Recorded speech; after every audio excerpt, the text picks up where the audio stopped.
After 3 years of work, our follow-up to the Meat Eater Fish and Game Cookbook is here. It's the Meat Eater Outdoor Cookbook, wild game recipes for the grill, smoker, campfire, and camp stove. Here is your book for everything that's best cooked or eaten outside, from grilling to open fire cooking to Dutch ovens to smokers to barbecue to backpacking meals to how to pull off the perfect fish fry, with pit stops along the way for lessons about Ice Age cooking methods and the best 5 ways to construct a cooking fire you can be proud of. And of course, we're focusing on wild game and fish here with over 100 recipes, including stuffed venison burgers 3 ways, wild duck with ahi verde sauce, a jerky made with cola, a gin and tonic made with fire-charred lemons, and grilled frog legs made with a sticky sweet sauce. This ain't your normal cookbook, so be prepared to be surprised. Get your copy now. For more info, visit themeateater.com or buy it wherever books are sold. Welcome to Wired to Hunt's Rut Fresh Radio, bringing you the latest reports from the Whitetail Woods. Presented by First Light, creating proven, versatile hunting apparel for the stand, saddle, or blind. First Light. Go farther, stay longer. And now, your hosts, KC Smith and Tyler Jones. This is Rut Fresh Radio. I'm your host, KC Smith, and the second rut is near. It may be a fable or it may be real, but it would seem that hunters around the country are relying on a second cycle of does and good weather to bring the deer in. This is Rut Fresh. Let's go.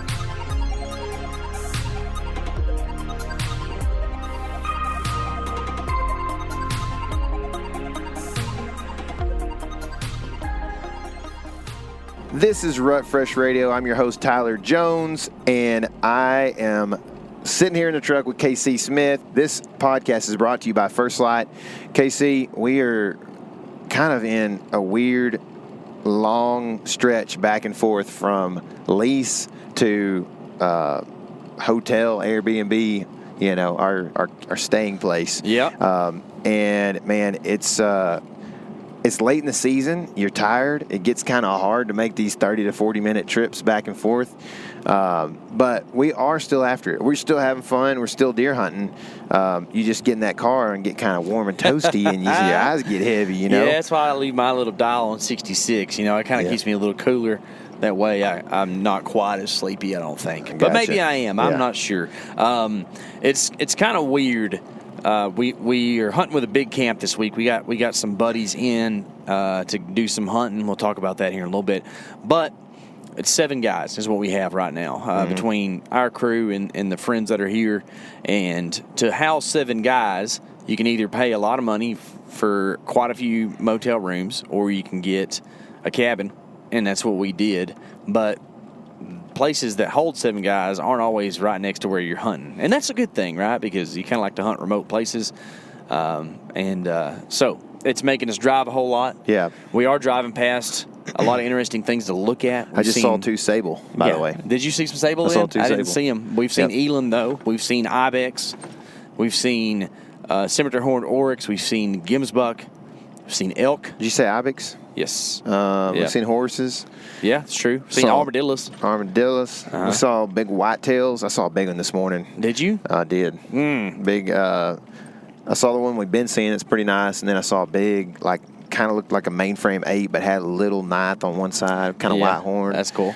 Kind of had that high fence look. Did he? I mean, just the white horns, that you know, happens. Sometimes kind of seems. Just for clarification, we are not hunting a high fence place. No. The opposite, actually. I kind of wish there was at least a little bit of fence around it. That way, maybe some people wouldn't be on there when we're not there. But that's neither here nor there. We're actually hunting an area that I hunted with my dad probably nearly 20 years ago. And surprisingly, there's a lot more high fences out here than there used to be. There wasn't any high fences out here when we used to hunt out here, but there is now. Quite a few, I guess. Not quite a few, but I think I've seen 3 or so maybe, and you know, kind of different, man. It's different. It's cool. You know, it's cool to see those animals and stuff like that. But I was thinking about this morning, and as I was passing by those high fences. And I was like, man, you know, one reason I wouldn't want a high fence, like all things kind of just level playing field and whatever, like one reason I wouldn't want to high fence my property is because I think it is cool to have a deer show up in the rut and have the opportunity to at least have a deer show up in the rut that isn't on your property, right? I don't really want, like, we've been seeing the same buck several times on this trip in the same high fence spot. He's got like a 1 acre little spot right there. Yeah. And it's kind of weird. It's like, well, that's going to be what his spot is. And you're going to, like, and on a high fence place, especially out here where it's kind of open and there's, like, I guess smaller tracks. When I'm saying that, I mean like 2,000 to 3,000 acres. Like, you're gonna know what deer are on that place. Yeah, and it's kind of like if you don't have a deer that excites you, you may not be super excited to hunt that year, right? Yeah. Whereas like, there's always a chance if you're on a creek system somewhere or like whatever you might be on. Like even my property, my personal property at the house, I hadn't seen any deer hardly at all year, but like there's still a chance, right? That in December something ends up just eating corn, on my property or whatever. We got a place near the river where we're hunting. It's a pretty small acreage comparatively to what's out here, but it's all right. It's got a couple spots. It's got some food on it. We got some feeders, and it's got a wheat field as well. And, man, it's we might have had a little success in camp last night. I won't tell you too much about it because that's going to come out on video next year. But that deer, I'm pretty sure we don't have, if we have pictures of him, we don't have many. And so it's that exact thing you're talking about where that buck showed up. Yep. And we were able to capitalize on it. We have friends in camp. One of them is named Lay McClendon. You might know him as Lay McNasty. He's the guy who makes real funny Instagram videos about like teaching and stuff like that. And it's like, why are you up? That kind of stuff. Or I literally don't even care. So that's Lay. And then we got JP France, who is a Houston Astros pitcher. You might have seen him in some of the playoff baseball stuff. JP stand for Jordan Peterson? Yeah. Jordan Peterson France? Oh, yeah, we've got Jordan Peterson in good. camp. I was thinking that's what it stood for. The mustache man. Yeah. And they've been hunting hard, man, and getting after it, having a lot of good deer encounters. And if you want to hear more about that, you can tune into the Element podcast. We'll have a lot of coverage about that. But today, we have got some guys from around the country to give us some Rut Fresh reports. I know it seems late in the year for the rut, and it is. And to be honest, I'm sure there's a lot of y'all that are like, man, the rut is over, and it might be for you. But there's a lot of the country still that has rut yet to happen. And then there are parts of the country, like where we're at, where the rut is just kind of winding up. And then there's still places, even further north potentially, that they are experiencing a second rut. And I've seen a lot about that on social. People have been talking about that, and it was even mentioned some in our interviews this week. So, Tyler, who do we have this week on Rut Fresh Radio? We've got a guy named Brandon Miller who is with the Everyday Outdoorsman. He's up in Pennsylvania, had some success recently. It's so interesting to me that sometimes people will shoot bucks this time of year up in the north, and they'll just straight up just lose an antler. They'll just shed them off as they're running away. Yeah, it's wild. It's crazy. Like around here, they're doing some much different, higher testosterone things right now, which I guess is how we roll in Texas, right? That's it.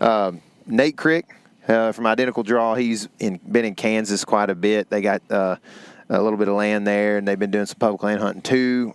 Just kind of depends on what they got on their property, I think.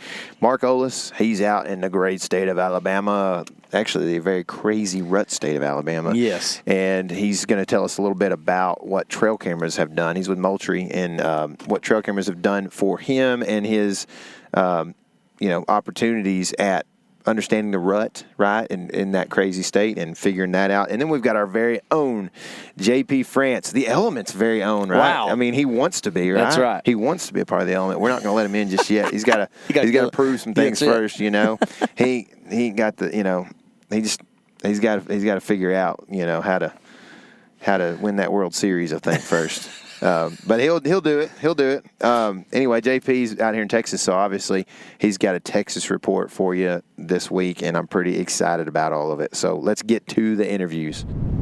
This is Brandon Miller with the Everyday Outdoorsman, and apparently I've seen a picture that leads me to believe that he's a buck slam fool in Pennsylvania. What's up, dude? Not too much at all. Just got back from the cabin yesterday, slayed a real nice PA mountain buck on Friday after still hunting 7.5 miles. Oh, my goodness. So how far does that put you away from, like, the truck or whatever if you're going 7.5 miles? I was 2.5 miles from the car then, so we had to pack him out. Oh, okay. Just 2.5. That ain't no big deal, right? Just clean and easy. Not too bad at all. I complained all week about being 2.5 miles from the truck earlier in Oklahoma. That's awesome, dude. So are you first off, congratulations on the nice buck. He's really cool. You have one of the coolest orange jackets I've ever seen. Apparently, you shot that deer gun hunting, right? Correct. Yeah. Correct. And so does the gun season in PA make it more difficult, less difficult to find bucks, or how's that interaction work? Sometimes it can be a little bit difficult, especially the big woods. Our bear season actually the week before deer season, so a lot of guys are in the woods doing bear drives, and it seems to push these deer deeper and deeper, which can make it tough, but we work for them and we try and get on them. That's cool, dude. Apparently, y'all, so you have like a team of dudes or a bunch of buddies that kind of all work together to kind of find hot spots of deer? Maybe a little bit. It's more or less just a couple of guys, but we kind of still hunt by ourselves and just try and find them alone. And then if we get on a bunch of them, we'll kind of collaborate and try and get on them together. I got you. So you said you were still hunting. Is that kind of the thing to do this time of year? Yeah, for gun hunting, it's what I typically like to do. Sometimes I'll do a little bit of stand hunting, but especially with the snow that we had, it was more still hunting, just trying to find them. So if the deer are being pushed back farther, is that helpful for a guy who's willing to put in 7.5 miles in a day? Absolutely. I mean, if we can know and see the topography that we need to get to, just looking on maps and trying to find where these deer are going to be hiding out, it really helps us, and we're away from that pressure. We don't see anybody else. And these deer, yes, they've been pressured there, but they've been there for that entire rifle season, most likely. So they're kind of unpressured in those deep areas. Sure, yeah. So what are you looking for on the maps that helps you to find those deer this time of year? Leeward sides, and if the leeward side just happens to be on a southern side where we have like a northwest wind, those deer in that southern exposure just trying to stay warm in that sun. And if we can find some thick laurel, and that's actually where I shot my buck, in thick laurel on the leeward side. So that's kind of what we're looking for. That's cool. So are you seeing any rutting activity at all right now, or is that all long past? And actually, that's a great point. So when I was still hunting, I caught 3 different sets of tracks with blood in them from a doe that was in heat. And I had a whole bunch of scrapes opened up and rubs as I was still hunting as well. And I actually saw the buck, and I couldn't get the shot at that buck, but then I killed another one. So, yeah, we're still seeing some rut activity. It's not as much, obviously, but it's still happening. How about that, dude? Sounds kind of bucky. It is. Are is the leeward side because it's cold? More or less the leeward side that's where the wind is pushing over the top, and they're out of the wind. And the leeward side would also, hopefully, if the wind is out of that northwest, have that southern exposure to keep them warm and out of that wind. Gotcha. Is it snowing, or has it been snowing up there much? We had an inch on Friday, but not a whole lot of snow. Okay. So in the next week, what does the weather look like, and how's that going to affect deer? So right now it's going to be typically lows in the 30s and highs in the mid 50s. So it's still a little bit warm for this time of year. Buck activity, yeah, I believe they're going to be on their feet, but it's going to be right at daylight and right at dark. And I think you're going to have to go find them. I don't think you're going to be able to set up tree stand and get on them unless you know exactly where a buck's patterning. It's going to be a little tough to find them. I like the aggression, man. So on a scale of 1 to 10 for the next week, if you had to rank buck movement in Pennsylvania, what would you call it? I'd probably say a 3 to 3.5. I would say if you're going to find one here, you're going to have to be aggressive and go get them. Shoot, man, that is a good tactic. I like it. Aggression is good stuff. Congrats on the big buck, dude, and I hope you have a great rest of the season. Hey, thanks, guys. Appreciate it. All right, I've got Nate Krick from Identical Draw here. Nate has been out just hammering in Kansas this year quite a bit. Nate, what's going on, man? Hey, Tyler. Yeah. November was great, and I can't believe it's December. Like, the late season just snuck up, like, so fast. But I love a lot of things about late season, but I'm also I always have to miss the rut a little bit during this time of the year. Oh, for sure, man. It starts to hurt your heart a little bit, you know. Oh yeah, for sure. Yeah, for sure. So what are the deer doing out there right now? Man, I've seen like a pretty big change in the last week. So I shot a buck on some walk-in hunting in Kansas on November 28th. And it was just a quick hang and hunt, scouted on the maps, got up in the saddle. Thought it'd be just a good traffic area, but also had some bigger timber around there. So just hoping that maybe there'd be like one last doe that would get some movement in the area. And I heard grunts to the south, hit some grunts back. Nothing happened for 15 minutes, and I actually hit the antlers together really lightly. I don't do like any big like rattling sequences this time of the year. Even late November, I just hit them really lightly so that deer could hear them. And sure enough, 10 minutes later, I saw a big old 5x5 walking straight through the grass to me, and he came to 12 yards. So, I mean, November 28th, still like working the calls. Still, the calls were still good, but in the last week, I've seen a huge shift. I mean, the deer movement has, at least in our part of Kansas, has basically shut down. Yeah. We've got cameras all over our private 80 acres, and we haven't had a mature buck on camera in probably like 10 days. It's just like, I think it's full on recovery mode. I think those bucks are just absolutely exhausted from an entire month of just chasing and doing buck things. So, I mean, the buck I shot was just skin and bones. I mean, he was just absolutely worn down. So I feel like there's kind of this in between from the rut till they're not like fully just like food heavy yet. They're just like in recovery mode. They're just icing the wounds and just kind of laying low. And I feel like that's kind of what I felt this last week. So this time of year in that part of the country, the deer become pretty agriculturally dependent, it seems like. You know, that's where their main food sources are. How do you feel like the agriculture is this year?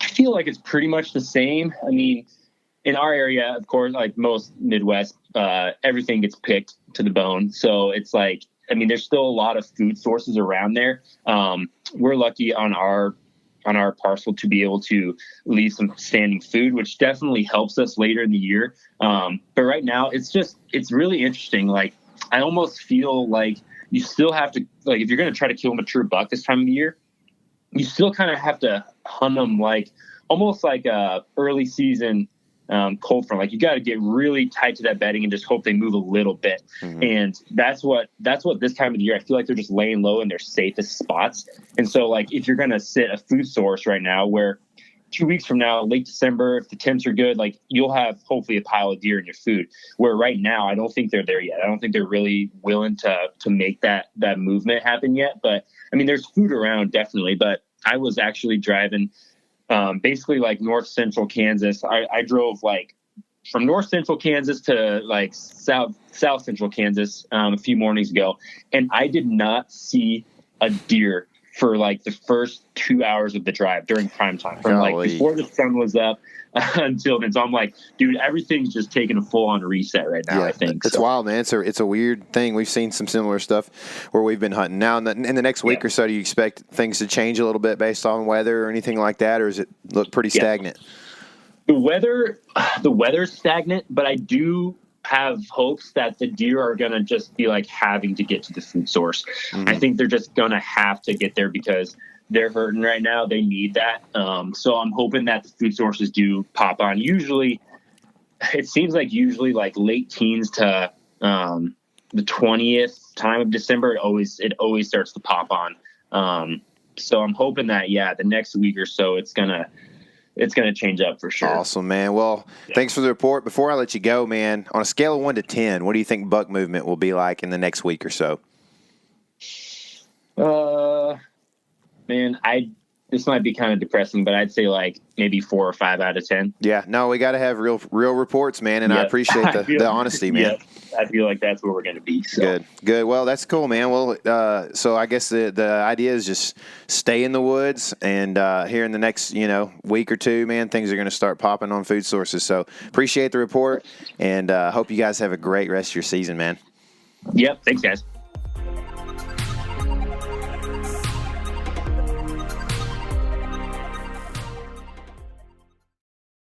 After 3 years of work, our follow-up to the Meat Eater Fish and Game Cookbook is here. It's the Meat Eater Outdoor Cookbook, wild game recipes for the grill, smoker, campfire, and camp stove. Here is your book for everything that's best cooked or eaten outside. From grilling to open fire cooking to Dutch ovens to smokers to barbecue to backpacking meals to how to pull off the perfect fish fry, with pit stops along the way for lessons about Ice Age cooking methods and the best 5 ways to construct a cooking fire you can be proud of. And of course, we're focusing on wild game and fish here with over 100 recipes, including stuffed venison burgers 3 ways, wild duck with ahi verde sauce, a jerky made with cola, a gin and tonic made with fire-charred lemons, and grilled frog legs made with a sticky sweet sauce. This ain't your normal cookbook, so be prepared to be surprised. Get your copy now. For more info, visit themeateater.com or buy it wherever books are sold.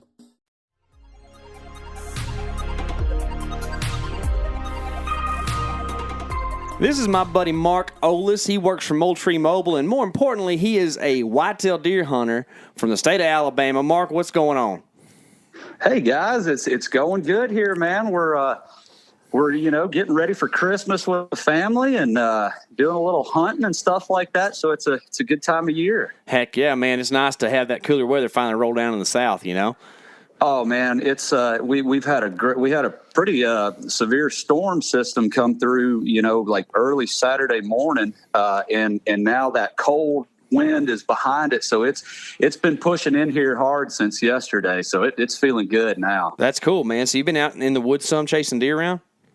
Yeah, I've been out a little bit here lately, and been out hunting, and it's kind of that pattern. Our rut or for most of the state is coming up, but it's kind of like hitting the systems. Do you have cool weather? Is it warm? Because we've had plenty of warm weather and stuff like that. And movement wasn't that great, and then when you had those cooler temps, had some good movement. So it's kind of been up and down on the deer movement. Now mature buck movement has been very nocturnal still. Really?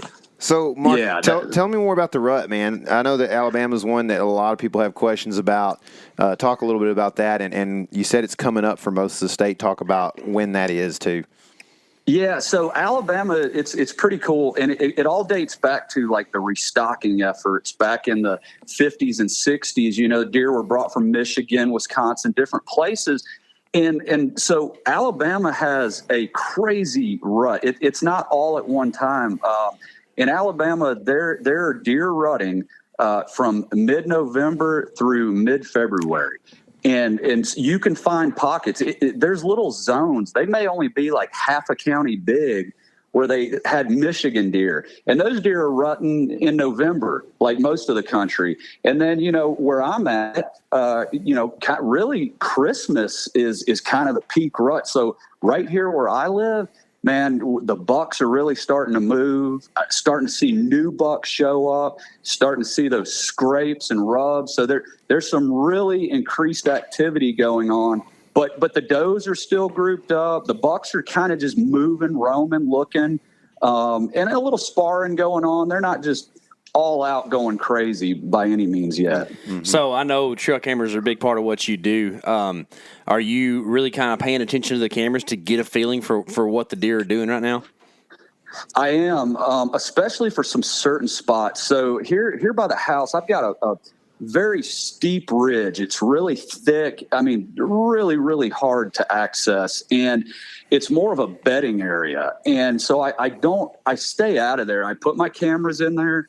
They're running. There's some small benches as you go up that ridge, and those are their travel corridors. Now, I am starting to see some mature bucks moving in the daylight on those sections of those benches. And it's because they're in that tight cover. Mm-hmm. So those deer are moving, but it's just not ready yet. So I am really watching the cameras because I don't want to go in there and blow things out until it's time to really get in there and hunt. So it's coming, but we're probably still a couple weeks off from where I would even try to enter there. And I will use my cameras to tell me when the time's right. Real quick, talk about what you'll see on the camera that will tell you when the time's right. Well, I'll start seeing those bucks move more consistently in the daylight, mornings and evenings, and then they really will start cruising those things all day long. Mm-hmm. So when I start seeing that increase, like for example, I had 2 really nice bucks on Thursday move through about 8:30 in the morning. And that's great, but those bucks came from somewhere else. They're not deer that I've had on camera. So they're doing their thing like roaming right now. When they really start hitting those cameras consistently, that's when I'm going to make my move. Sure. So in the next week or so, what do you propose that deer movement or buck movement rather will be like on a scale of 1 to 10 if you had to guess? Well, personally, I think it's probably going to be maybe in that 7 to 8 range. All right. That's good. And the reason I say now that's not going to be, well, you said buck, deer movement in general. I'm going to drop it a little on bucks because maybe around 6 because they're just, and again in this state. It's all about where you're hunting. Yeah. So I don't want to say that because there's going to be places that are cranking, and those guys are going to see the movement. But across the broad stroke of it, you're going to start. The bucks are starting to move. We've got the cool weather. We've got stable weather this week. That's going to be favorable. I've always noticed deer movement around here is best. Morning and evening when you've got those favorable conditions, just cool mornings, and things like that. So I think this is a great week to be hunting. It's, again, stable weather, deer getting ready. Moultrie Mobile, we've got on there a game plan. It's a predictive deer movement model. So before the call, I plugged that in just to kind of see what it was saying. And it's actually showing some pretty good movement patterns for this week. And that uses trail cam data, Moultrie Mobile trail cam data to track just buck movement. So if someone has Moultrie Mobile, I encourage them, go check out that new feature. That's pretty snazzy, man. I'm actually going to do that right now that you say that because I haven't checked that out. Mark, we appreciate the report, man. Thanks, dude. I hope you have a great rut. Hey, thanks, guys. Good luck to you guys as well. This is JP, friends. He is a Houston Astros pitcher, but more importantly, he is hunting with us in Texas. JP, what's happening, dog? What's going on? Appreciate the invite, guys. For sure, man. It's been a good time to sit around here and laugh and eat food with you, but deer hunting is what we're actually here for. Been doing a little bit of that, huh? For sure, yeah. Is this your first time deer hunting in Texas? Second. Okay. Gotcha. I'm not going to ask you which one was better because I don't want to know. You've been out in the woods with a couple of our smelly camera guys. I'm going to ask you what the hunting's been like, but which one is smellier? Well, I've had more sits with Greg, so I've had more time to smell him. And how have those sits gone for you? Oh, they've gone great, man. Yeah. It's the first time I've been hunting with a camera guy. I was kind of interested to see how it was going to work having 2 guys in a tree. Yeah. No, it's been awesome, man. Cool. Yeah, cool. What's the deer movement like? I mean, this morning was probably the best morning we had. We saw about 10 deer. And you want to move, right? Yeah. Yeah. The best morning ever. Sorry, I didn't mean to. Yeah, we saw about 8 or 9 does, young buck, and then what looked like a pretty decent 8 off behind the cedar tree. But they stayed close to that river, never came in. Have you hunted feeders before? Yes. You have? Yeah. I'm from Louisiana. That's all we do, right? Yeah, I figured. That's what we do in Texas too. So yeah, it can be challenging. And you and Casey were talking about this earlier, but deer just come from everywhere sometimes when you're coming to a feeder because it's just like they hub into this one area, right? Right. And so, but as far as buck movement goes, I mean, you're seeing quite a few does. Do you feel like bucks are cruising right now? Are they in lockdown? What are your assumptions about that? I mean, it's from what I've seen that younger buck that came in, he just looked like he was paying no mind to anything. Just went straight to the corn. But every other deer we've seen, he's looked like he's just been cruising up and down that river. Like this morning, we had that 8-point. I think what me and Eric think happened is that he maybe caught wind of those does that went and maybe followed them. Mm-hmm. And they had those 2 single deer. I couldn't tell if they were bucks or not, but I mean, they were doing the same thing, cruising up and down that river. Yeah. Personally, I haven't really noticed anything chase at all. No, just some kind of nudging and stuff. None of that nose down But cruising, we've seen some of that. We have. Going on. Yeah, there's an impending rain front coming in for the later part of this week. How do you think that's going to affect the deer? It should get them up and moving. Like I said, we had that front roll through a day and a half ago, and the movement's been picking up since that. So, I mean, I think it's going to get pretty good. Depending, I don't know what stage of the rut we're at right now, being in West Texas. Do y'all know if it's happened I don't already? know for sure. Man, here's the deal with what I've noticed about Texas is like there are peak rut dates, but that peak is not as high and the mountain is wider. You know what I mean? So, like, I think right now there's chasing that's happening that we're not seeing, and then there are bucks locked down with does, which we have seen, and then there are some bucks or does that just don't even care too much, Right. So I think there's a lot of that going on, and it seems as if you're just waiting on the right one to show up, right? Yeah, and definitely I think the cruising aspect, because, I mean, like we've said the couple of days we've been here, not a lot of bucks have gone to the feeders. They've kind of really passed them up and just not minded them. Yeah. I think that's definitely a key thing, right? Like, the bucks don't seem to be super interested in food source. Essentially, they're trying to find those. So So you're actually making some moves tonight, to kind of change things up. What's your thoughts on that? Like we were saying on that one spot we were hunting, there's just too many ways for those deer to access that feeder, and it's just whichever way the wind's blowing, they can get downhill from any angle. So yeah, we're moving. It's probably a good. It's probably a mile. Probably a mile away. Same river system, so, I mean, we may or may not see some of those bucks cruising that river. But, the plan is to just kind of limit that access to that feeder and try to get them to come in all similar directions. Yeah, sweet, man. So if you had to rank the buck movement on a scale of 1 to 10 for the week that's coming up here, what would you think it would be? I was going to say between like a 6 and 8, so I'll go 7. Perfect. Just for the fact that I'm never hunted here. I don't know. I don't know how it all really works. You're just optimistic, huh? Yeah, just gotta be optimistic, man. Yep. But yeah, it's. I think we were looking at it. They had another front rolling through at the end of next week, so that should definitely pick some stuff up. Yeah. Changing weather conditions, man. It's a good thing. I appreciate your perspective on things, man. Glad you're here hunting with us. Yeah, appreciate it again, guys. It's a blast. Yep. Man, it's good to see people still out there getting it in the woods, trying to kill some big old bucks, and it's good that they've got good information for us to do that. I appreciate all the guests this week. Hey, we actually have a video on the Element channel that you should check out where one of our very own Greg Lathams has turned a buck into a lot of barbecue recently, and you should go check that out on our YouTube channel. He he killed this deer down in like the mecca of barbecue, man. Yeah, for sure, man. He hangs out down there in that hill country stuff, and it's kind of a cool Texas experience. And if you want to see some Texas experience stuff, the dudes that we're hunting with here in camp are getting the full-fledged Texas experience. These Louisiana Cajuns didn't know what hit them when they came over here. We had Mexican food 5 days in a row, and they were tired of it, but we weren't. No.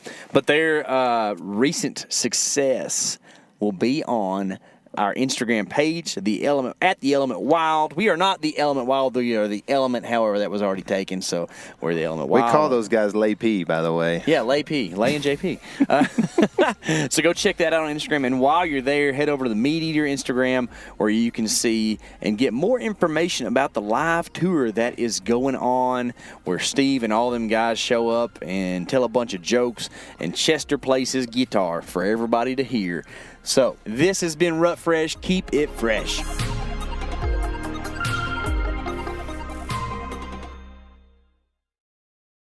After 3 years of work, our follow-up to the Meat Eater Fish and Game Cookbook is here. It's the Meat Eater Outdoor Cookbook, wild game recipes for the grill, smoker, campfire, and camp stove. Here is your book for everything that's best cooked or eaten outside.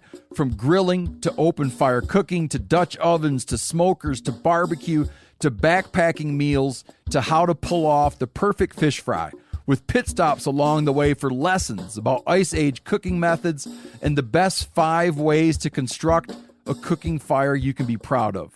And of course, we're focusing on wild game and fish here with over 100 recipes, including stuffed venison burgers 3 ways, wild duck with ahi verde sauce, a jerky made with cola, a gin and tonic made with fire-charred lemons, and grilled frog legs made with a sticky sweet sauce. This ain't your normal cookbook, so be prepared to be surprised. Get your copy now.